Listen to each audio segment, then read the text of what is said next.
Thank you. Good afternoon and welcome to this exciting discussion and debate about the future of payments. And I say exciting because actually I think we are at a really fascinating stage in the development of payment systems and payment products and services. I've been working in payment systems for about more than 20 years, and I think right now is possibly the time when actually the digital agenda is really taking off. Technology, fintech environment has exploded with a huge proliferation of new ideas, new business models, new technologies. So we're here today to talk about maybe two aspects. So we have two distinct panels, although I'm sure that the members of our panels will answer most questions fired at them. But we're going to focus in the first panel on regulation and future direction, and in the second panel on cybersecurity and data protection. So in terms of looking at the direction of travel, I know many of you, I'm sure, are very familiar with the many tenets of the single digital market. And this, to me, is really taking the concept of a single market and extending it beyond the literally almost walking or physically driving cross-border and looking at e-commerce across the entire EEA. And I think it's a really exciting move forward because actually when I start to look at many of the 16 or 17 different aspects of the digital single market, payments is in there. It's just fairly well buried in the detail. And to be perfectly honest, that's probably where it should be. I don't actually fundamentally personally believe that consumers are particularly interested in how payments work. They'd actually like to be able to do something else. So they might be trying to go on holiday or trying to buy a car or trying to do something much more interesting. The payment is an incidental, Nobody actually likes handing over money to anybody. And I think the faster we all start to realise that and figure out how to embed payments, whether it's into apps or into technology, and into the actual transaction, the background of the transaction, the better that will be. I think we also need to examine from a sort of a public policy and regulatory perspective, how do we actually deal with the competing priorities of the concept of freedom, both individual and for businesses, and the security that we need to make those freedoms possible. Quite often, we actually need to put security in place to ensure that we're able to do the things that we would like to be able to do. We also see that friction between competition and harmonization. So how do we have a level playing field if we actually all want to compete with each other? How do we create network economics when everybody's trying to make more money than the guy standing next to them? Or provide a different service and a different market proposition? So I think those elements present some really interesting juxtapositions of issues that we need to try and figure out where do we lie on that spectrum and where do we have competition and where do we need to have collaboration. And I think we can see all of us have lived through SEPA and we're now embarking into PSD2 territory, the Payment Services Directive.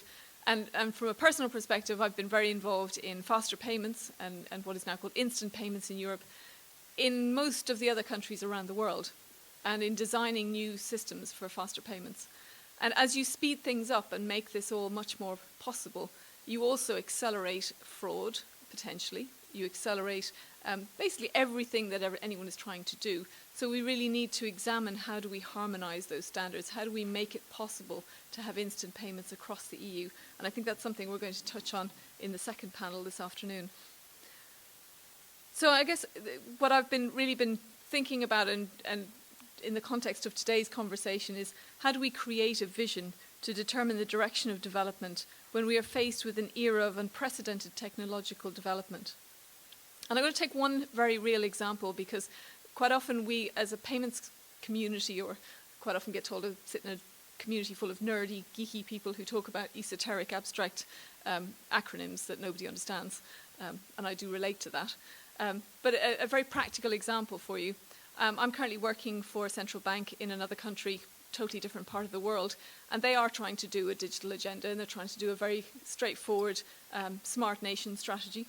And one of the really interesting developments when you look at how do you make the whole country move to cashless and everything is integrated and cool is what do you do with transport? So this is a day-to-day life problem. As consumers or individuals, most of us use public transport at some point or another. transport, and when I take, say, public transport as an example, it used to be an issue of ticketing. So you went and paid for a ticket, and then the ticket allowed you to do things on a closed network.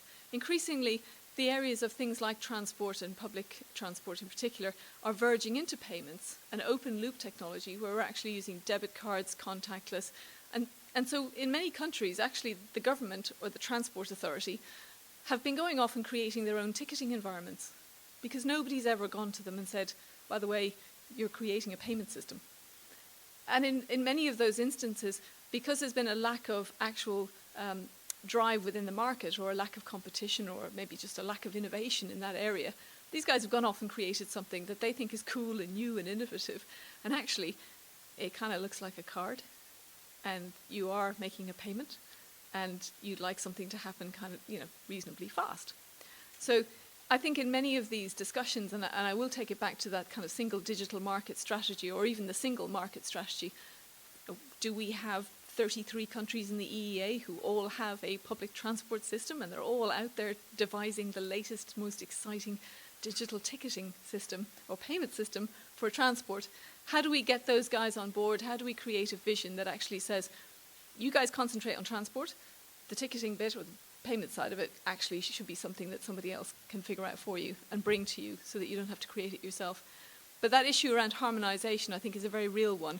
If I, as a consumer, get on a metro in Italy, what's the difference between, or should there be any difference between getting on the metro in Paris or getting on the tube in London? We should be able to just rock up and use the same open payment mechanism and not have to go through huge complexities and signs and ticketing information. Because I think in the future people won't tolerate that. They'll just want to turn up and probably wave their phone at it and hope it does something. Because they might not actually understand the language and the really detailed terms and conditions, but they just like to get on the train.